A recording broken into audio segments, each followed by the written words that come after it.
7 in the morning. The alarm blares shrill. But you've been awake for a while already.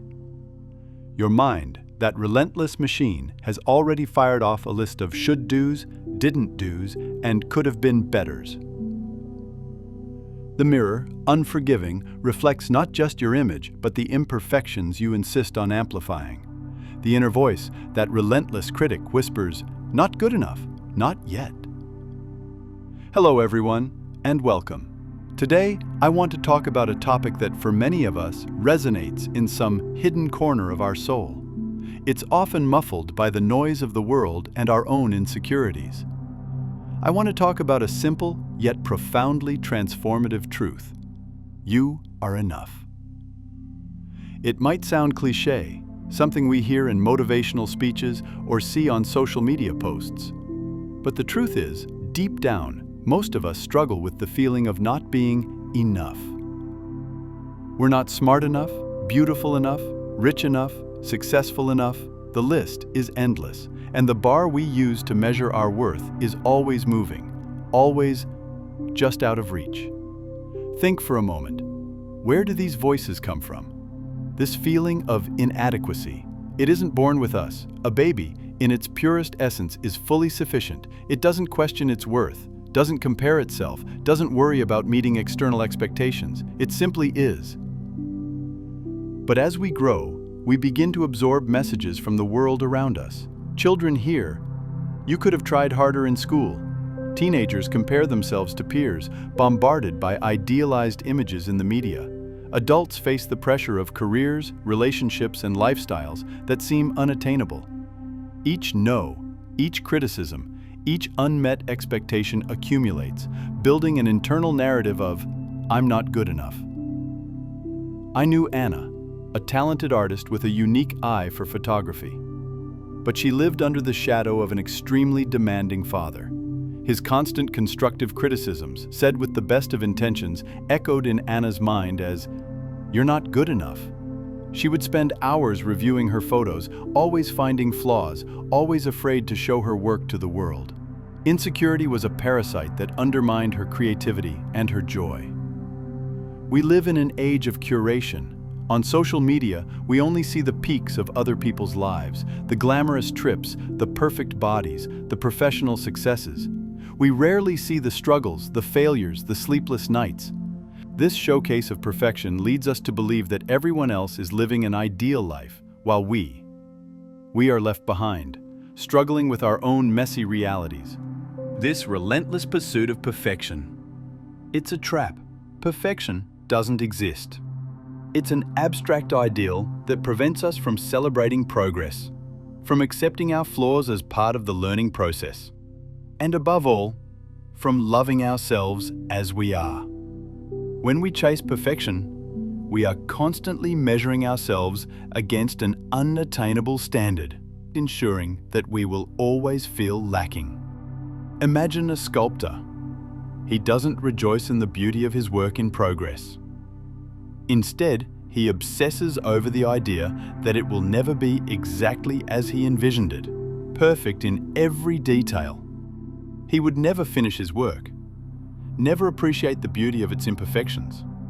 Similarly, we are works in progress. We are imperfect, flawed, constantly evolving. And it is precisely in this imperfection that our humanity, our uniqueness, our beauty lies. So, how do we begin to believe we are enough? The first step is to redefine what enough means for you. It's not about reaching an external ideal. It's about recognizing your intrinsic worth, your undeniable dignity, regardless of your accomplishments, appearance, or status. First, unmask the inner critic. This internal voice that puts you down, it's not you. It's an accumulation of negative messages you've internalized. Start to identify it.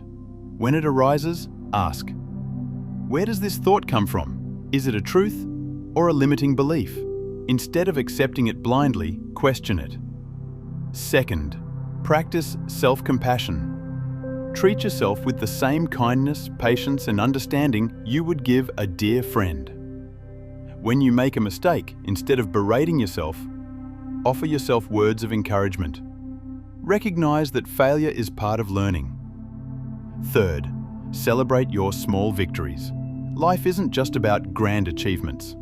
Celebrate every small step, every progress, every moment you've overcome. Did you get out of bed today? Great. Did you complete a small task you've been putting off? Wonderful. These small successes add up and reinforce the idea that you are capable and competent. Fourth, surround yourself with positive support. The people you surround yourself with have a profound impact on your self-esteem. Seek relationships that uplift you, support you, and see you for who you truly are, not for who you should be. Distance yourself from those who constantly criticize you or make you feel inferior. Fifth, the power of gratitude. It's a powerful antidote to insecurity. By focusing on what you have and what you are grateful for, you shift your focus from what is missing. You begin to appreciate your own life, your qualities, your achievements. Keep a gratitude journal. Write down 3 things you are grateful for every day. You'll be surprised by the change in your perspective. Sixth, recognize your unique journey. No 2 people are alike in the world. Your journey is unique. Your experiences are yours. Comparing yourself to others is like comparing an apple to an orange. Each has its own value, its own beauty. Honor your own path with its ups and downs, its victories and its lessons. Marcos was a talented young man in his field, but he spent his life trying to be who he thought people wanted him to be. He changed his clothing style, his hobbies, even his opinions to fit into different groups. On the outside, he seemed sociable and successful. On the inside, he was exhausted and empty. The constant need for external validation prevented him from truly connecting with himself. One day, Marcos found himself in a crisis. He realized that in all this search for acceptance, he had lost sight of who he truly was. He felt like an actor playing a role, and the mask was weighing too heavily. It was then that he decided to take a radical step, to be authentic. He started small. First, he allowed himself to have hobbies he genuinely enjoyed, even if they weren't popular. He began to express his opinions, even if they were different from the majority. He stopped dressing to impress and started dressing for himself. And most importantly, he stopped seeking everyone's approval. At first, it was scary. Some people pulled away. But to Marcos's surprise, those who truly mattered, his real friends and family, embraced him with even more affection. They appreciated his new authenticity, his vulnerability, his truth.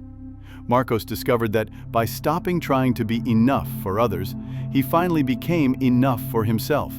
He found a peace and confidence he had never experienced before. His life, once a performance, became a celebration of who he truly was. Believing you are enough isn't a destination, but a continuous journey. There will be days when the critical voice returns and you'll feel tempted to doubt yourself. That's normal. What's important is awareness, the ability to recognize these thoughts and gently redirect your mind to the truth. You are worthy, you are capable, you are valuable. Start today. Look in the mirror and instead of focusing on imperfections, find something you love about yourself, something you appreciate. It might be your smile, your eyes, your resilience. Tell yourself out loud if you can, I am enough. I am worthy of love and happiness. I am enough exactly as I am. Free yourself from the prison of comparison and the endless pursuit of perfection. Allow yourself to be human, with all your complexities and contradictions. Embrace your unique qualities, your passions, your quirks, because it is precisely in them that your true strength lies. Your journey to believing you are enough begins now. It's a journey of self-discovery, self-compassion, and unconditional love for yourself. And in the end, you will discover that the only validation that truly matters is your own. You are enough. You always have been. And now, it's time to start believing it. If this video touched you in any way, please give it a like and subscribe to our channel for more content like this.